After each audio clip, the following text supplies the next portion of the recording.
I say it may be one of, if not the best movie Top of 5. this year Top 5. so far, for sure. And it's a hidden creeper. I think people won't know about it because a lot of people just didn't know about this film. Maybe because of marketing. Yeah, potentially. So I was very lucky because Dark Matter, which is a marketing agency, actually invited me to a Q&A session Oh, sick. for it at the Ritzy, Nice. one of London's best cinemas. Shout Oh, out to it Big was Charles. rated one of the best cinemas. You know what, yeah? Because the Ritz is known for, which I love, by the way, they have that board where it can change. They can put different words or different The letters on. engagements. Yeah, people do engagement. What would you have on there for yourself? I know it'll be very like brat coded or some shit. Be right back, I'm dying. No, but BRB, I'm dying is for like together. Oh, That's the together t-shirt. yeah. I don't know. I need to think about it. I can't phone a friend. Where you gonna Buzzballs? find it? Question mark? I know you do it with buzzballs like that. Buzzballs, then like Yeah. buzzballs. So that's what you can have on there. Yeah. Fair. So yeah, so What you would you have on there? shit, what I have on there? Watch the Outtake show every Monday at 8 p.m. Um, Outtake show every Monday at 8 p.m. Tune in. yeah, so Might run out of space though. That's gonna cost me yeah, a lot for the that's letters. a lot of letters. It's an investment. To be It's an investment. I feel like yeah, it was one of the best films, and I really enjoyed the Q&A session. I'm speaking in future tense because I haven't actually been. Yeah, from recording, you've watched it. I've watched it, Once this yeah, episode's out, you will have watched it. yeah, but But you've seen it beforehand, but you're gonna I've see it already seen, again with yeah. the Q&A I think involved as also well. it'd be nice to have a bit more insight about it because um I'm now an auntie, and this is a Hey, conversation that this is probably the conversation I'm going to have. oh, I can definitely see you doing that, Yeah. especially at the end. What we talking about? We're talking about Sorry Baby. This is the director debut of what's her name? Oh, my mind's gone blank. I can't. Yeah, Do you want me to say it? yeah. It's Can't. Victor. Keep talking, Junior, while I do. So the film follows the protagonist that is when a friend visits her on the brink Eva. of an important Eva Victor. It also has Naomi Aki. Yeah, it's Um Viva Victor. So this is Eva. Viva. Eva. Eva. So it's Eva Victor. This is her director debut, which not only that she's directed for the first time, she's wrote this and also starring in. But of course, she got Naomi Aki co-starring in it as well. It follows. It's somewhat. Would you say it's a coming age film? It's an adult coming of age film. Adult dark comedy. Yeah, it's a dark comedy. Like when you said it was a dark comedy, I thought of Banshees of Inisherin, and I think that's the best way to get the tone of this film. Yeah. Like you laugh, but you're not supposed to laugh, but then you laugh, and then you're like, oh, this is really serious, and then you laugh again. Um, we both went to critic screenings, and I feel like when you go to a critic screening, it's always quite serious, and nobody really Yeah. reacts. This one you got a And lot of yeah, it reactions. was like Yeah. really nice to see people actually engaging with the film that way. Yeah, the synopsis basically tells something tragic happens to our protagonist. Um and during that she is stuck between a bitter story of finding your way after your world comes crashing down. Which kind of pretty much does sum this film. Before watching this, I had no idea what this film was all about. It's a film broken down into chapters. I believe it bounces between time. It starts off with somewhat the present, then it goes to the past, then it goes to the current present again. So we deal with a protagonist that basically gets sexually assaulted by her tutor or Professor. professor, Mm-hmm. or is it professor? Professor. Because He wasn't a stand-in. he was her professor who was also her mentor Yeah, it when was. she It was was writing her dissertation. dissertation. Yeah, yeah. Yeah, and I think so. What I'm seeing in general is this summer everyone's really enjoying using chapters to tell stories in cinema. Yeah, the weapons did it as well. And weapons as well. And I think in Sorry Baby, they did this so it's a lot easier to digest because it has such a heavy theme Yeah. on SA. And I also really like the fact that it didn't do a narration over what was happening when you were hearing her inner thoughts. You weren't even in the room. They didn't spoon feed you The actual information. display of the actual SA was probably one of my favorite scenes in the movie, meaning that it was very powerful without actually showing you what happens. It's her going into the teacher's, the mentor's house in the daytime, then it just cuts. The door closes Yeah, and it cuts, and it's like you see life happen yeah. as if like everything's going on, Like I felt the room when we was watching it. I felt us all go, "Oh shit!" This but we all knew you what knew what happened. was going Yeah, on, yeah, and it wasn't necessarily told. You weren't hearing anything, yeah. and then she came out, and her whole demeanor was And different. then the camera just follows her. Yeah, and she doesn't say anything. People Yeah, are going, you know your trousers is not like closed properly, yeah, and she doesn't say anything for ages, and she drives off, and for I could say like a good minute or two, yeah, there's not really a lot of dialogue from the protagonist, yeah, despite us following her. yeah. And then she goes straight to her friend and basically breaks down. I love the fact that she thought that chemistry between Naomi and herself So real. so real. It's like you're literally seeing two best friends, and I haven't really seen that in a film in a while. Where it's like we probably last week we spoke about a film where there was no chemistry at all. Yeah. This film, the chemistry, like I felt they felt more than friends. They felt like sisters. They were like so lovingly to one another, You so know, protective of one another as well. and it felt real because you know when you I had a friend that I lived with, and you know when you just like you know the other one's going through something, so you just sleep with them Yeah, in a like not in a creepy way or yeah, of anything course, like that, yeah, in a paternal way or yeah. Like maternal I'm here way. for you. Like Yeah, I'm there with you. and then it just continued, and it felt so real Mm. in this. It was more like watching life. Yeah, it was very true to self. Like I was blown away by this film because Eva. Eva, ah, the level of talent to do this is I'm still in awe about it to write this. Like it's so funny because last week we talked about a film that was the exact opposite of how we feel Yeah. about this film. Was like the writing felt so human. It felt like it didn't feel like it was even written. It felt like these are natural things that a person will say at the time, and it really balanced between a really dark, horrendous thing and then some light comedy How as well. someone just decides to live life after that as well. Yeah, yeah, yeah, it And really touches on that. it doesn't just say, oh, like she moved on and she was happy ever No, after. Like you she felt stuck. She yeah. didn't move. Everyone left. Obviously, Naomi went to get a job in New York. Obviously, one other person that she hates pretty much stayed as well. And And she just stays her. yeah, yeah, for no reason as well because she was jealous of how amazing she was. And it was like it really tackled on something horrendous like that happening to someone and how they go about their life. Like this is something that's gonna stick with them forever, and seeing how she deals with that. How she deals with it, and then how like she continues to live life, and then how Yeah, like or how she dates. it felt weird because I could relate with the character in the sense of like I'm at that stage in life where I'm now meeting up with my friends from uni, Mm, and we're adults like yeah, yeah, we're having these real conversations, and they're having babies yeah, and yeah, kids and having a family unit of their own, and I'm meeting their partners and all of this yeah, stuff, and it just I was like, yeah, like we're in a time where like sometimes you see representation of young people and you're just like that doesn't feel realistic. yeah, You're living in this big house in New York yeah, and you're like just an intern. Come on. And then yeah, you've got this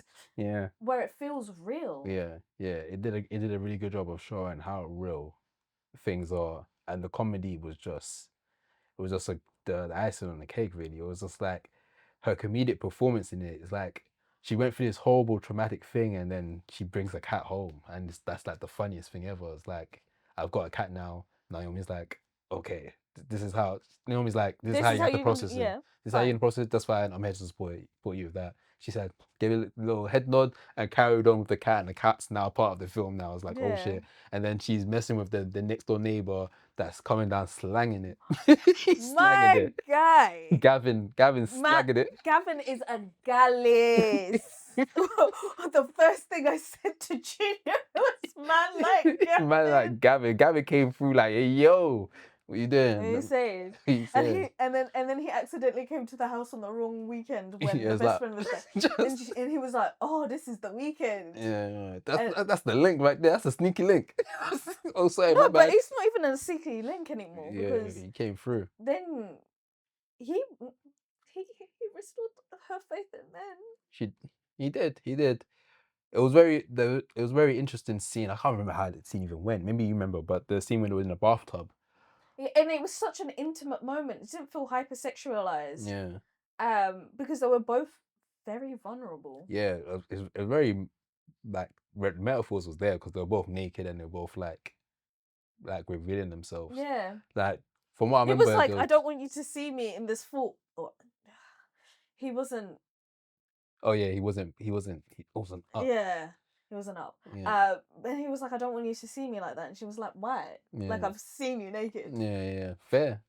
Hey man, as a man, I hear it still, man. It's our most vulnerable state because we have so much inner thoughts about. The thing is, yeah.